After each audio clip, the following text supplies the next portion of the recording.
কাকিমা এই মাটি দিয়ে চিতই পিঠা ছাঁচ তৈরি করে দিতে পারবেন আমাকে? পারবো। আচ্ছা তৈরি করেন, আমি দেখি। আচ্ছা,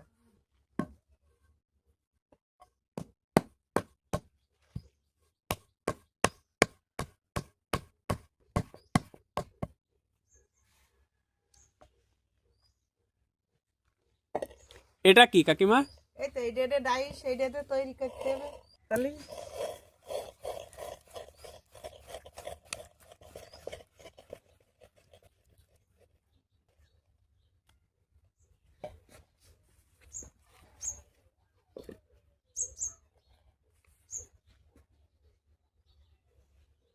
এটা থেকে ওইটাই নিয়ে রাখলেন? হ্যাঁ, রাখে এইতে ছাঁচ তৈরি হবে, চিতই পিঠে ছাঁচ। এটা যেমন তেমন কাদা হলে হয় না, এই আঠালে কাদার দরকার। এটা বুঝেন কি করে যে এই কাদায় হয় এই এই কাদায় হয় না? কাদায় হয় না মানে জাতি হয়, নিজেরা যায় বইতে যায়। দেখতে হয়। হ্যাঁ, গড়তে গড়তে অভ্যাস হয়ে গেছে।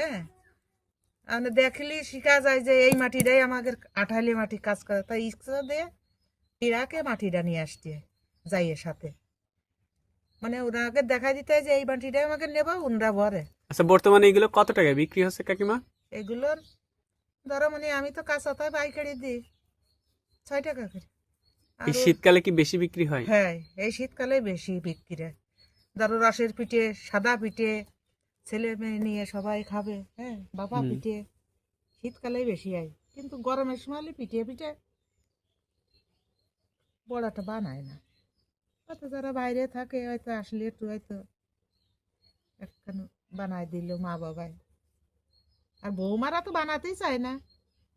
কেন বর্তমান বৌমারা বানাতে চায় না? বৌমারা খাইছে আমরা পারি না।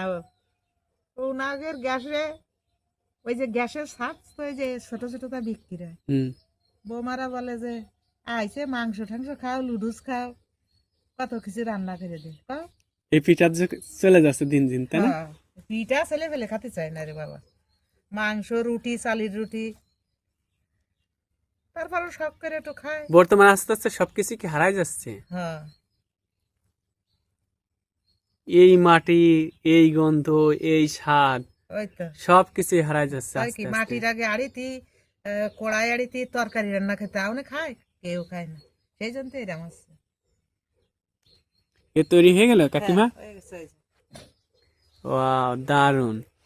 সুপ্রিয় দর্শক, আমি কাকিমাকে মাটি দিয়েছিলাম, সেই মাটি থেকে কাকিমা এত সুন্দর একটি ছাঁচ তৈরি করে দিলেন চিতই পিঠার।